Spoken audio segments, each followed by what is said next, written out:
아무도 유월절 제물을 먹지 못한다.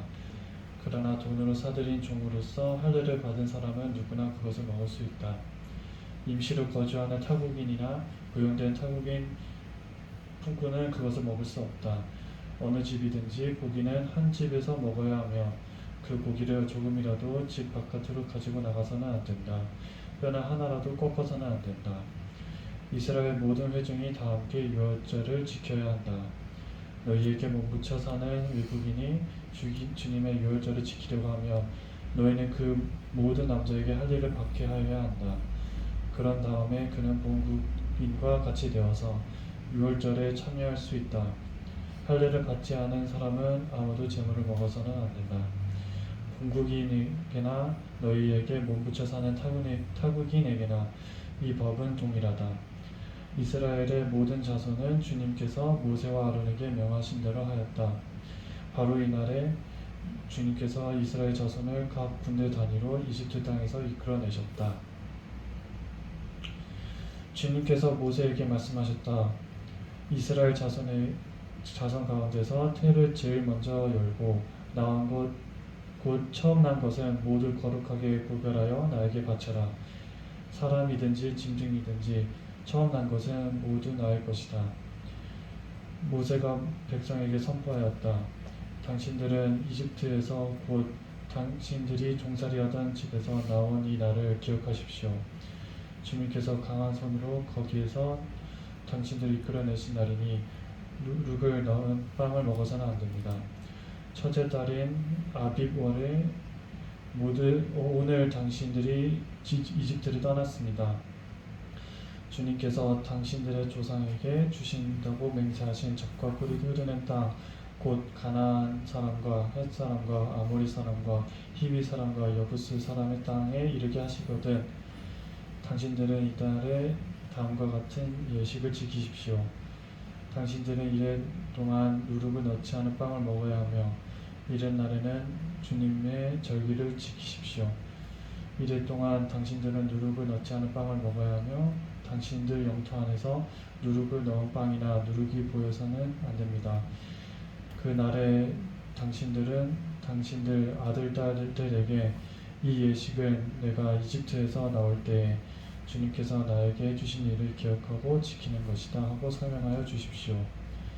이 예식으로 당신들의 손에 감은 표나 이마 위에 붙인 표와 같이 당신들이 주님의 법을 늘 되새길 수 있게 하십시오. 주님께서 강한 손으로 당신들을 이집트에서 구하여 내셨기 때문입니다. 그러므로 당신들은 이 규례를 해마다 정해진 때에 지켜야 합니다.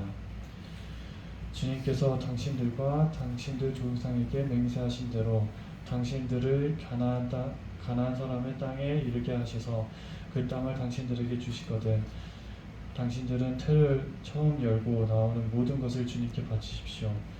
그리고 당신들이 기르는 짐승이 처음 나는 수컷은 다 주님의 것입니다. 그러나 나귀의 맛배는 어린 양을 대신 바쳐서 대속하도록 하십시오. 그렇게 대속하지 않으려거든 그 목을 꺾으십시오. 당신들 자식들 가운데서 마다들은 모두 대속하여야 합니다. 뒷날 당신들 아들, 딸이 당신들에게 묻기를 무엇 때문에 이런 일을 하냐고 하거든 당신들의 아들, 딸에게 이렇게 일러주십시오. 주님께서 강한 손으로 이집트 곧 종살이하던 집에서 우리를 이끌어내셨다. 그때 바로가 우리를 내보내지 않으려고 고집을 부렸으므로 주님께서 처음 난 것을 사람뿐만 아니라 이집트 땅에 있는 모든 처음 난 것을 죽이셨다. 그래서 나는 처음 태를 열고 나온 모든 수컷을 주님께 제물로 바쳐서 아들 가운데서도 맏아들을 모두 대속하는 것이다. 이것을 각자의 손에 감은 표나 이마 위에 붙인 표처럼 여겨라. 이렇게 하는 것은 주님께서 강한 손으로 우리를 이집트 땅에서 이끌어내셨기 때문이다. 아멘.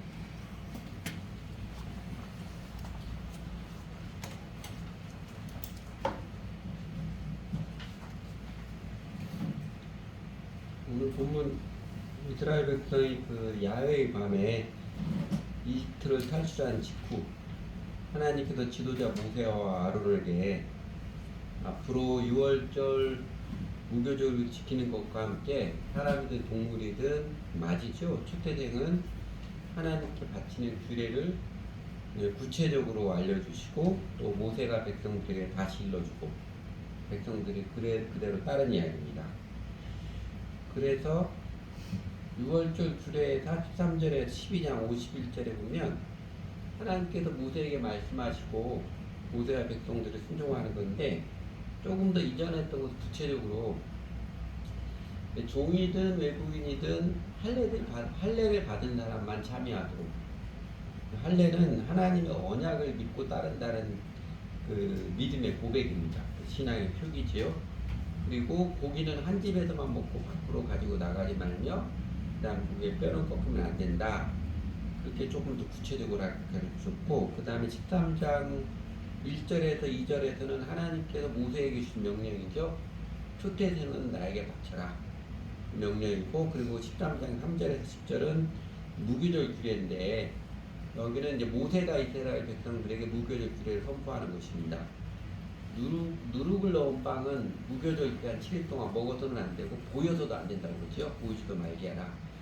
그리고 마지막 일곱째 날에는 주님의 절기라고 하는데 주님의 절기는 축제입니다. 마지막 일의 날에는 주님의 절기 축제를 지키라고 가르쳐줍니다.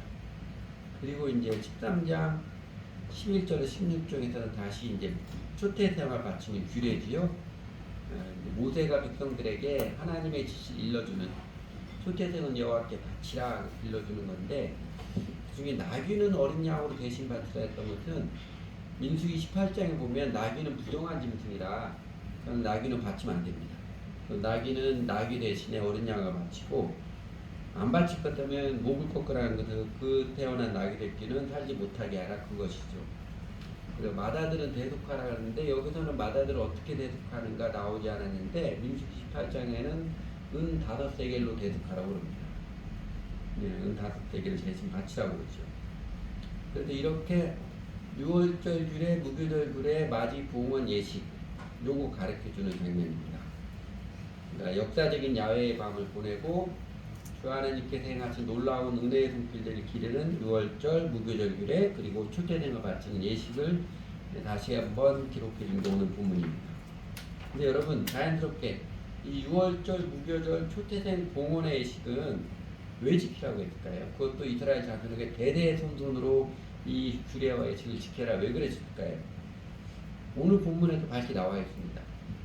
13장 8절에 10절에 보면 그날에 당신들은 당신들 아들 딸들에게서 이 예식은 무교절 6월절 맞이를 바치는 예식은 내가 이집트에서 나올 때 주님께서 나에게 주신 일을 기억하고 지키는 것이다 하고 설명해 주십시오. 나중에 후손들이 물으면 왜 예배를 드려야 됩니까? 이렇게 물어보는 또 이스라엘 백성들 왜 이런 절기를 지켜야 됩니까? 이렇게 물어볼 때 주님께서 우리에게 주신 일을 기억하고 지키는 것이다 설명하라는 것이지요. 기억하라는 것이지요. 하나님께서 이스라엘을 이집트에서 기이한 권능으로 구원해 주셨기에 그 기이한 권능으로 구원해 주신 그 은혜를 기억하라는 것입니다. 그러니까 주님께서 해주신 일, 은혜의 구원을 기억하여서 이 규례를 지키라는 것이고 또 뒤집어서 이렇게 되죠. 이 규례를 지키며 살면서 주님께서 베풀어 주신 은혜를 까먹지 말고 대대로 기억하라는 뜻입니다. 그러면 조금 더 구체적으로 주 하나님께서 이스라엘에게 주신 일, 강한 손으로 이스라엘을 이집트에서 구하여내신 일 기억하라고 하시는데 조금 더 구체적으로 주 하나님께서 이스라엘에게 무엇을 어떻게 해주셨길래 구체적으로 무엇을 기억하라는 것일까요? 가만히 생각해 보니까 3가지 정도 정리하겠습니다. 첫째는 이집트의 노예 신분, 종살이로부터 해방된 은혜를 기억하라. 이것이겠지요. 이집트 사람들의 이제 강제 노역, 그 다음에 이제 비인격적인 대우, 그다음에 인권 유린 등 학점이죠. 노예 신분 종살이로부터 해방시켜주는 게 하나님께서 출애굽하게 하신 주 목적이었고, 그리고 이스라엘은 출애굽하면서 그날부터 당장 해방의 자유를 누렸습니다.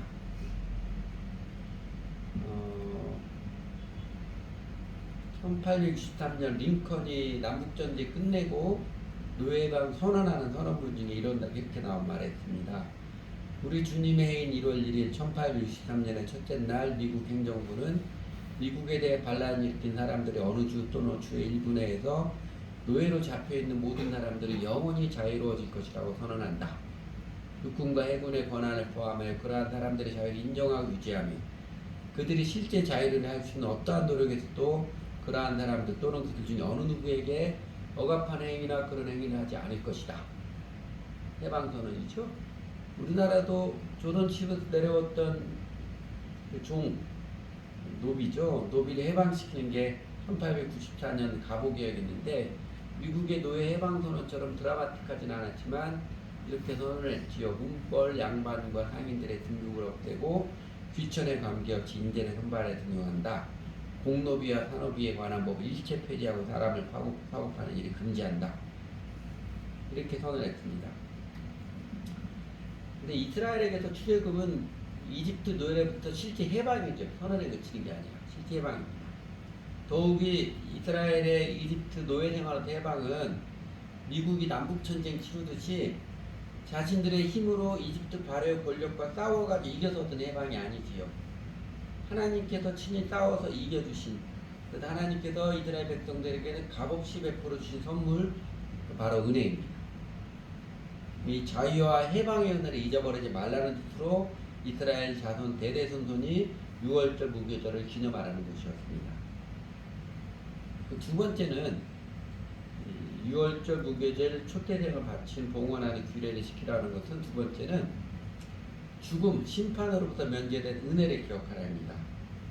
그 10번째 재앙이죠. 사람이든 동물이든 모든 장자를 죽이는 그 심판의 칼날이 온 세상을 휩쓸고 지나갈 때 하나님께 순종하여서 양의 피를 문설주와 문 위쪽 임방에 바른 이스라엘 백성들은 그 죽음의 심판이 통과하지 않고 넘어갔습니다. 세상의 모든 사람이 통곡할 때에 자신들은 하나님의 은혜로 말미암은 안전함을 확인하고 감격하여 이집트를 탈출했습니다. 이것 또한 이스라엘 사람들이 열심히 노력해서 공을 들여가지고 다른 어떤 연기나 기운이 들어오지 못하게 밀폐된 공간을 다 틀어막고 잠 안 자고 철동같이 지켜서 그래서 살아남은 게 아니지요. 단지 하나님께서 하라고 하신 것, 그렇게 어렵지 않은 것, 어린 양의 피를 문설주와 임방에 바른 것, 하나님 말씀에 순종할 뿐이었습니다. 이런 사진 보신 적 없을 거예요. 혹시 있는지 모르겠는데 벌써 10년 지났죠. 세월호 참사가 일어난 게 2014년이니까 그때 그 대부분이 4층 객실에 있는데 4층 객실에 있지 않고 3층에 나와 있던 몇몇 안 되는 학생 중 그래서 구원을 받은 K씨 신문 기사로 나중에 실명을 밝혀도 좋은데 제가 실명을 밝히지 않겠습니다. 김양이죠. 당시 김양이 그날 이후로 이해도 안 가고 믿고 싶지도 않다. 그냥 너무 화가 난다. 그렇게 시작해서 자신의 기억과 감정을 주체로서 일기를 시작했습니다. 그 일기당이 올해 10년에 벌써 17건이나 되었습니다. 기억하는 것이죠. 일상에 묻혀 잊어버리지 않도록 그래서 일기를 썼습니다. 2015년 7월 20일이니까 1년이 넘었는데 여전히 자신이 겪은 트라우마를 치료치 못해서 세대병동에 처음 입원했다. 엄마가 걱정을 하고 있을 것 같다. 걱정 안 했으면 좋겠다. 이렇게 짤막하면 날마다 일기를 썼어요. 자신이 일상에 묻혀 잊어버리지 않도록 자기만 살아남은 친구들의 인생목까지 살아가겠다고 기억하기 위해서 그래 자신의 팔뚝에게 문신까지 생겼습니다. 2014-04. 여러분 사실 이스라엘에게 하나님께서 출애굽의 은혜를 베풀어 주신 뜻도 나만 구원받다 좋아라는 뜻이 아니잖아요. 그 하나님의 은혜를 기억하고 은혜의 뜻을 따라서 온 세상의 여호와 하나님, 사랑의 하나님이 다스리신다는 것을 그 사랑의 하나님을 증거하며 살라는 뜻이었지요. 은혜를, 사랑을 잊어버리지 않고 기억하며 사는 게 아름다운 인생입니다. 세 번째로 무교절, 6월절, 초태생 봉헌의 예식을 지키라가 세 번째 뜻은요. 주 예수님의 희생의 사랑을 간절히 기대하라, 고대하라 그런 뜻입니다. 그러니까 6월절, 무교절, 장자를 바치는 예수 통해서 기억하라 하시면요.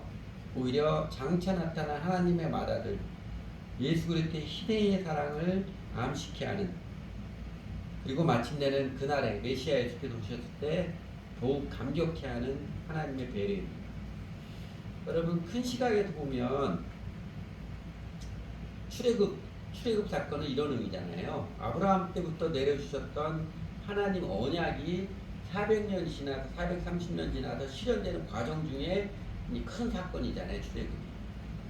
400년 동안 이집트에서 노예 생활을 할 것이지만 반드시 돌아오게 하시겠다는 그 하나님 언약, 아브라함에게 주셨고 이삭에게 주셨고 야곱에게 주셨던 그 언약이 실현되는 거 말합니다.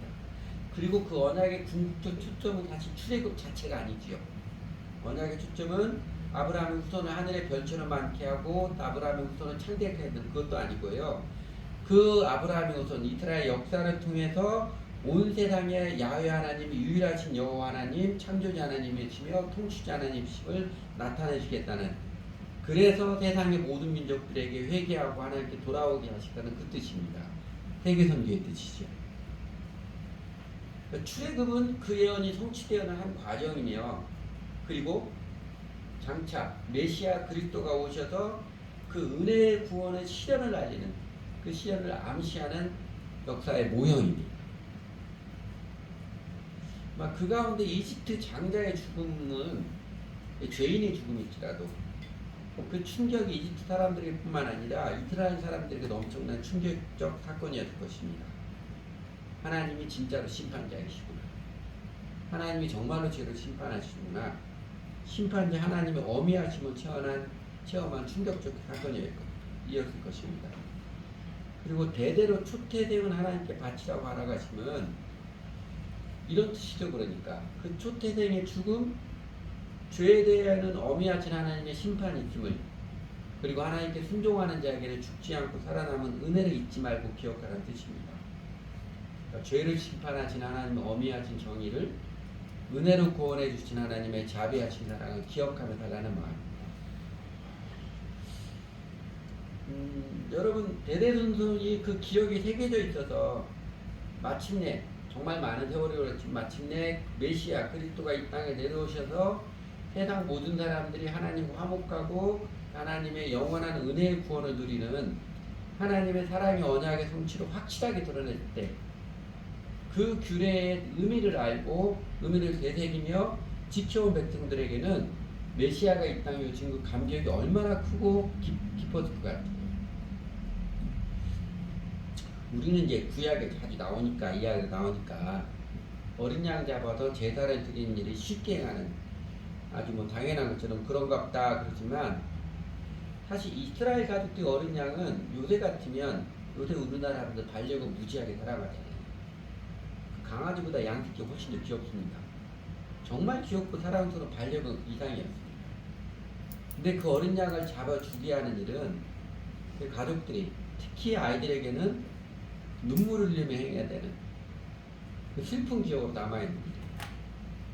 그러니까 해마다 절기마다 어린 양을 잡아서 제사를 드림을 통해서, 또 그 제사 참 번거롭게 단 제사를 계속 드림을 통해서 하나님께서 당신의 백성들에게 슬픈 기억, 아픈 기억을 새겨주시면 마침내 먼 훗날 메시아 그리스도가 오셔서 십자가와 부활로서 그 은혜의 구원의 길을 활짝 열어주셨을 때, 그 사랑에 감격해 하여서 이스라엘이 온 세상에 하나님의 구원의 은혜를, 예수가 메시아 그리스도이심을 힘있게 증거케 하기 위함입니다.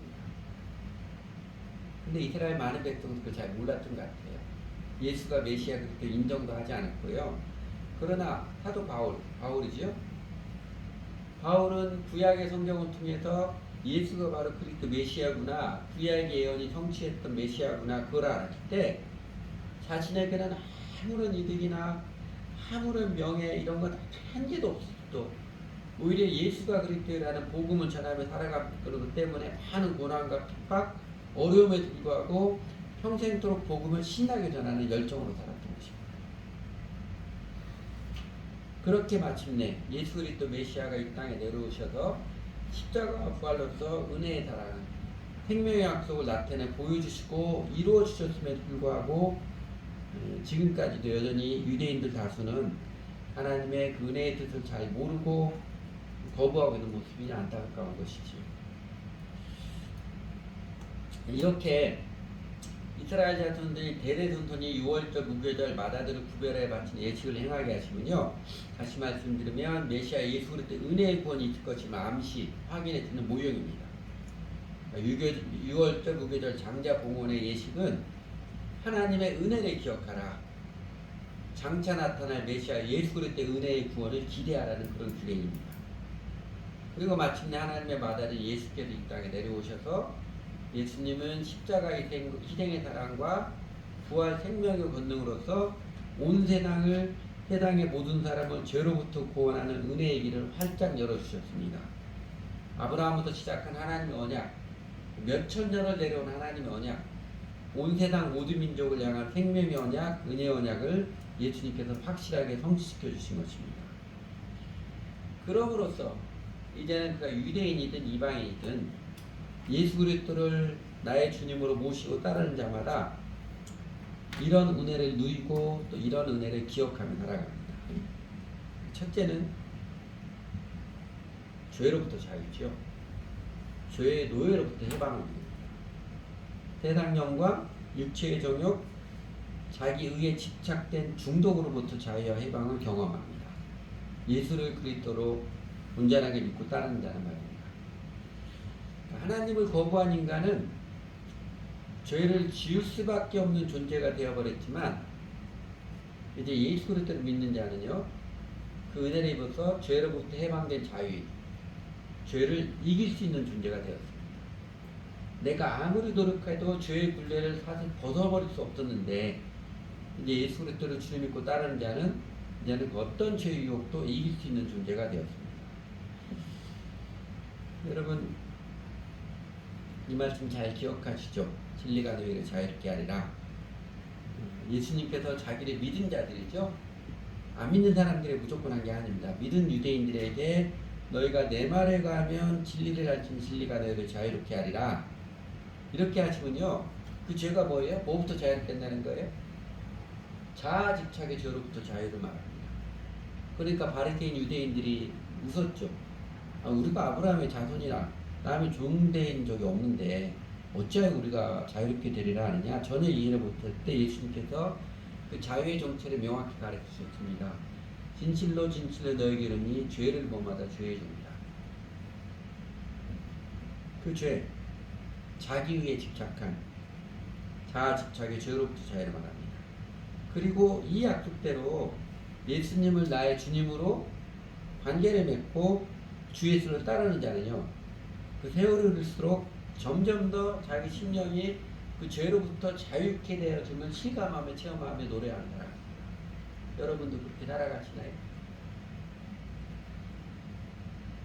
두 번째, 오늘 우리는 이제는 나타난 은혜의 구원, 예수 그리스도로 말미암은 심판, 예수 그리스도로 말미암아 심판 죽음의 형벌로부터 벗어난 감사와 감격을 누리며 기억하며 살아갑니다. 죄의 형벌 심판으로부터 구원을 받지요. 여러분, 심판 사망의 형벌이 이 땅에서는 아무런 일도 일어나지 않다가 그냥 살다가 나중에 죽어도 영원한 불못, 우리들 영원히 지옥에 떨어지는, 사람의 영혼이 지옥에 떨어지는 그런 것만이 아닙니다. 하나님의 영생도 하나님의 죽음의 심판도 모두 우리들의 인생 가운데서, 역사 가운데서도 진행되고 나타납니다. 예수 그리스도를 나의 주님으로 모시고 따르는 자, 주 예수를 따르는 자, 그러니까 우리를 구원해 주신 하나님의 은혜에 전적으로 정직한 믿음 응답을 드리는 자는요, 그러니까 살아가면서 죄의 심판으로부터 면제되고 하나님의 생명이 내 안에 있음을 계속해서 확인하고 누립니다. 그냥 기억 속에 지식으로 알고 있어 나중에 천국 가겠지, 그게 아니고요. 오늘을 살아가면서 여전한 내 연약함을 들고 하나님 나를 심판하지 아니하시고 우리 하나님의 생명, 세상이 아무리 힘들고 쉽지 않은 삶의 여건이라 할지라도 이기며 살아갈 수 있는 하나님 생명을 계속해서 하나님을 누리며 살아갑니다. 어쩌면 내 안에 있는 그 영생의 체험 때문에 사실 천국 지옥 이야기 황당한 이야기잖아요. 맨정신의 사람은 잘 받아들이기 어려운 이야기입니다. 그러나 오늘 내가 누리고 살아가는 하나님의 영생의 체험 때문에 그 황당한 이야기, 장차 천국도 있고 지옥도 있음을 더욱 확실히 알고 있는 것이죠. 이 구원과 심판에 대해 두 가지 측면 기억하는 게 도움이 됩니다. 하나는 예수를 주님을 믿고 따르는 자에게, 정말 예수를 주님을 믿고 따르는 자에게 하나님께서 죄의 대가를 치르게 하는 심판은 더 이상 내리지 않습니다. 너 이번에 이거 잘못했으니까 맛 좀 봐라, 형벌을 받아야 된다, 그러진 않습니다. 이건 확실합니다. 그러나 하나님께서는 여전히 습관적으로 죄를 반복할 때 당신의 자녀들이 죄를 이기고 더 아름답도록, 더 성숙하도록, 우리들의 죄악의 습관을 벗어가도록 기꺼이 고난을 통해서 연단시키시고 훈육해 주십니다.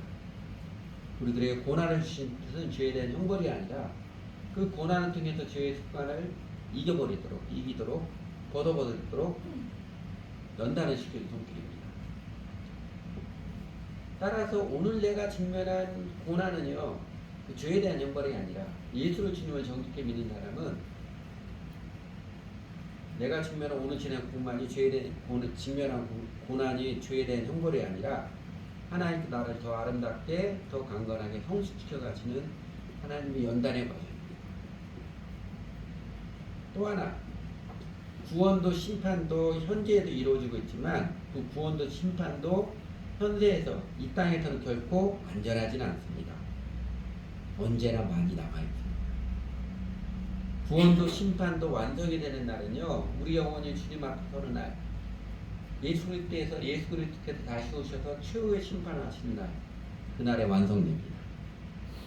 구원도 심판도 우리가 살면서 경험하는 것은 어쩌면 예고편입니다. 세 번째로, 이스라엘의 6월절 무교절 초태생 봉헌의 규례를 통해서 하나님의 은혜를 기억하는 메시지 중에 우리가 기억해야 될 메시지, 이것입니다. 세 번째는 예수 그리스도의 십자가 사랑을 기억하고 주의 뜻을 따르며 살라, 이 뜻입니다. 이제 구약 이스라엘은 출애굽의 은혜를 기억하며 장차 나타날 메시아 예수를 바라보며 살았지만, 오늘 우리는 이미 오셔서 은혜의 구원을 확실하게 실현시켜 주신 하나님의 맏아들 예수 그리스도, 우리들의 주님, 그 희생의 사랑을 기념하며 기리면서 주의 뜻을 따르며 살아갑니다. 예배의식, 우리가 드리는 예배의식의 본질이 주의 만찬이라는 거 기억하시죠? 기원이 주의 만찬이라는 거. 예배의식은 주의 주님께서 십자가에 달리기 전날 밤에 6월절로서는 최후의 만찬이고, 그리고 이제 새로운 예배의식 최초의 성찬, 이것을 행하여 나를 기념하라, 거기에 주기로 된 것입니다. 유대인이든 이방인이든 십자가에 달려 죽으셨다가 부활하신 예수가 바로 그리스도 메시아임을 발견하고 믿고 따르는 그리스도인들에게는요, 6월절 무교절 장자 봉헌 예식 이런 거 의미 없습니다. 더 이상 신약교회에서는 그런 거 아무 의미 없는 거예요. 유대교에서는 아는 것이지, 그거는 신약시대 예수님의 십자가의 희생제사와 부활의 승리에 대한 모형이지 지금까지 지속해야 되는 건 아닙니다. 그러나 여러분, 하나님의 은혜를 기억하고, 더군다나 그 하나님의 은혜가 이미 나타났잖아요, 구원이. 그 은혜의 구원에 감사하면서 그 은혜를 기억하고 응답하면서 하는 뜻은 오히려 이전보다 훨씬 더 명확해졌지요. 그래서 그리스도인인 우리는요, 우리들의 삶 전체를 예배로 드리며 살아가는 것입니다. 그냥 한번 절기를 지켜가지고 몇 시간 들어가지고 하나님께 응답하는 게 아니고요, 우리의 삶 전체를 하나님의 그 은혜에 응답하며 살아가는 것입니다. 아침마다 개인적으로 그 하나님의 은혜를 기억하고, 아침마다 밤마다 기억하고 감사하면서 은혜의 뜻을 따르며 살아가겠습니다. 이 고백으로 개인 예배를 드리는, 사실 퀴치는 개인 예배지요. 조용한 시간에 말씀과 기도로 주님과 교제하는 개인 예배를 드리고, 예수님의 부활을 기리는 주일마다 함께 모여서 서로 교제하고, 그리고 주의 만찬 함께 참여함으로써 우리 예수님의 사랑을 기리며 우리 예수님을 향한 우리들의 사랑 권신을 고백드리는 예배의식을 드리며 살아갑니다. 그 예배의식을 드리는 마음, 평생 우리 주 예수님을 따르며 살겠습니다. 그 사랑의 고백이지. 여러분, 그러면 그렇게 기억해서 하나님께서 행해 주신 일, 하나님의 은혜를 기억해서 뭘 어떻게 하라는 것인가요? 하나님의 은혜의 구원을 기억해서 안심하라. 나중에 지옥 가고 천국에 안심하라. 그것만일까요? 그건 아닙니다. 그거는 기독교를 종교화시킨 세속화된 것이고요. 그렇게 하나님의 은혜를 기억해서 어떻게 하라는 거예요? 오늘 본문 9절에서 이미 명확히 밝혀주었습니다.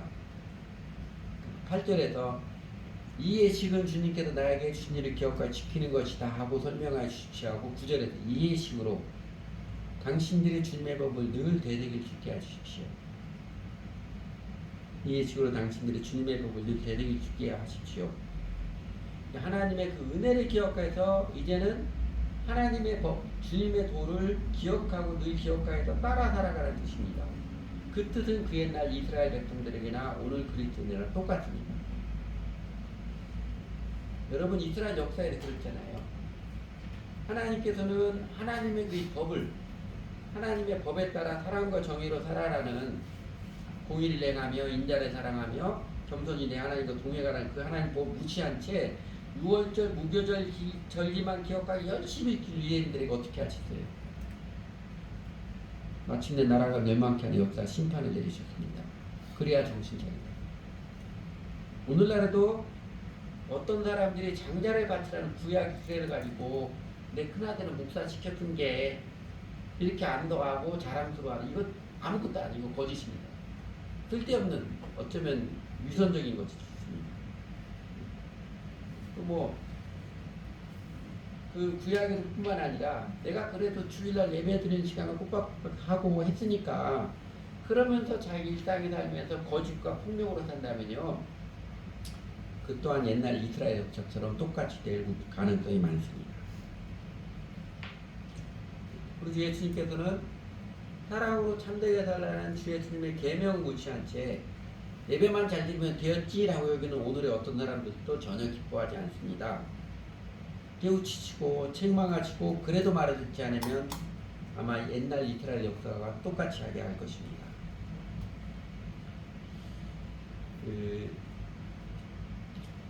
전쟁 기관총이 처음 사용된 1차 세계대전이지요. 1차 세계대전 사람이 많이 죽었던 것은 기관총을 몰랐어요. 말 타고 돌격 앞으로 했었는데, 그때 그래서 2차 세계대전 때 많은 사람들의 목숨을 잃었습니다. 1차 세계대전 중에서도 그 참호 전쟁이잖아요. 참호를 타고 벌이던 서부 전쟁은 솜전투라고 했습니다. 제일 참혹한 전쟁이었는데 거의 생지옥 같은 전쟁이었습니다. 이게 1916년 7월 1일 날 그 전투 첫날인데, 솜전투 첫날인데, 그때 영국 육군에서만 하루에 5만 8천 명이 죽었습니다. 기관총 때문에.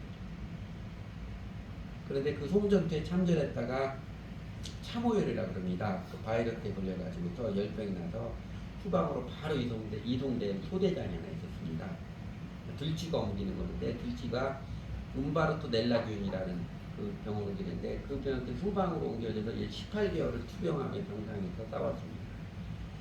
근데 병상에서 투병하기 시작한 몇 달 후에 이 소인은 자신이 소속했던 대대가 전멸하고 함께했던 전우들이 기관총 앞에 몰살당했다는 비보를 듣고 울부짖었습니다.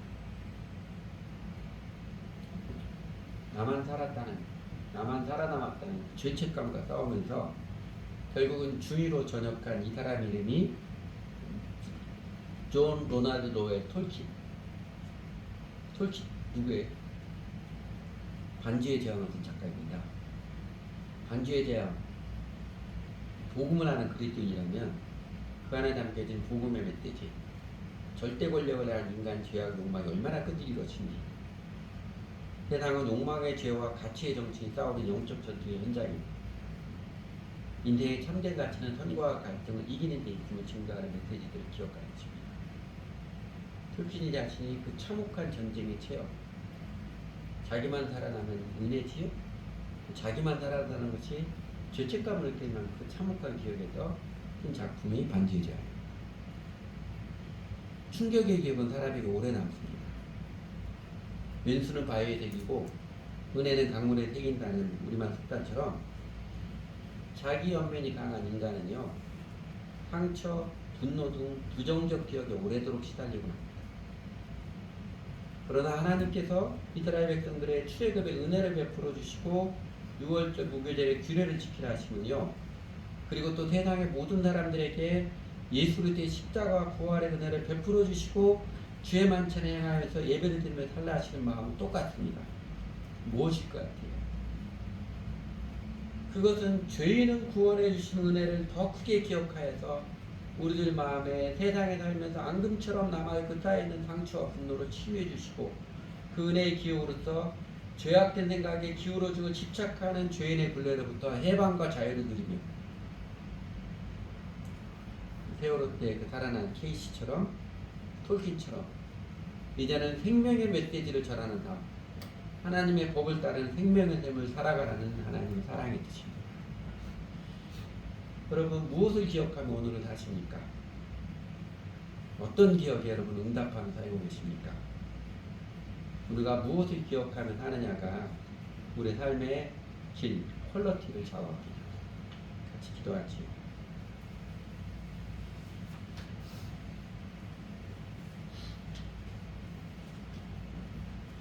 하나님, 참 장대했던 올여름 마침내 지나가게 하시고 어김없이 가을을 주셔서 감사드립니다.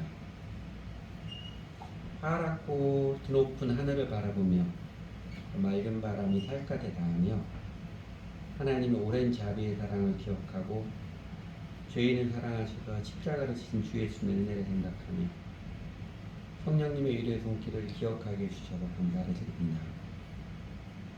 우리 예수님께서 마침내 이 땅에 내려오셔서 십자가의 사랑과 부활의 권능을 나타내 주셔서 저희에게 죄의 형벌, 또 죄의 종로로서부터 해방시켜 주시고 죽음의 심판으로부터 면제시켜 주시고 그리고 오늘을 살면서 하나님의 영생을 누리고 마침내 영원한 세계에서 천국을 누리는 그 소망을 실제로 바라볼 수 있는 은혜의 구원을 베풀어 주셔서 감사드립니다. 하나님, 예수님의 십자가 부활 그 역사적 사건을 통해서 저희에게도 그 구원의 은혜를 기억하고 바라보게 하시어 저희 하나님의 법, 주 예수님을 따라서 하나님의 나라를 먼저 구하는 삶을 살아가도록 저희 심령에도 열정과 용기와 꿈을 감동해 주셔서 감사를 드립니다. 저희가 예배의식 주의 만찬에 참여할 때마다 우리 주 예수님의 십자가의 사랑을 다시금 비리고 또 주님의 제일 큰 계명과 지상명령에 따라서 살아가고자 하는 마음, 예배자로 제자 삼는 자로 살고자 하는 마음을 매번 새롭게 감동해 주시고 강건하게 붙들어 주셔서 감사드립니다. 하나님, 저희들 마음 안에는 여전히 상처도 많고 분노도 많고 그리고 우리들의 인생의 길에 유혹도 참 많습니다.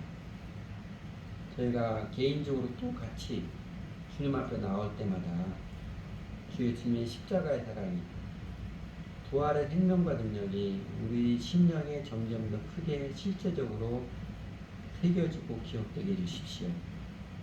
그러므로도 우리 마음에 앙금처럼 남아있고 또 쌓여가는 상처와 분노, 죄의 나쁜 기억들로부터 치유해 주시고 자유케 해주시기 원합니다. 어떤 때는 광야 이스라엘 사람들이 이집트 생활을 오히려 동경했듯이 저희도 삶의 환경이 거칠 때에는 세상의 영광을 부러워하고 쉽게 육체의 정욕을 따라 살고자 하고 그리고 자아를 들이며 살고자 하는 욕과 충동이 강하게 느껴져서 마음이 흔들리고 혹하기도 합니다. 하나님, 저희들의 연약함을 속절없음을 용서해 주시고 긍휼히 여겨 주십시오. 그래서 저희들의 발이 미끄러지고 할 때마다 주의 성령님께서 붙들어 주시고 저희 속에 생각이 많을 때 주님의 영이 저희를 즐겁게 해주셨으면 좋겠습니다. 하나님, 저희가 좀 비틀거릴 때가 많이 있더라도 언제나 주 십자가와 부활의 주 예수님 바라보고 다시금 일어나서 그래도 일평생 꾸준하게 우리 주 예수님 따르며 섬기며 살고 싶습니다. 지금까지도 주님께서 저희 연약하고 초라한 모습들에 불구하고 하나님의 생명 영생을 누리며 사는 삶이 어떤 것인지 점점 더 맛보게 하시고 체험하며 살게 해주시는 그 자비의 손길에 정말 감사를 드립니다. 그래서 앞으로의 날들 하나님 더욱 실감나게 우리 영혼을 자유케 하며 영생을 풍성히 누리는 날들이 기대가 됩니다. 그래서 우리의 생을 마치고 하나님 아버지 품에 안겼을 때 하늘나라에서 그 은혜의 영광이 더욱 사모가 됩니다.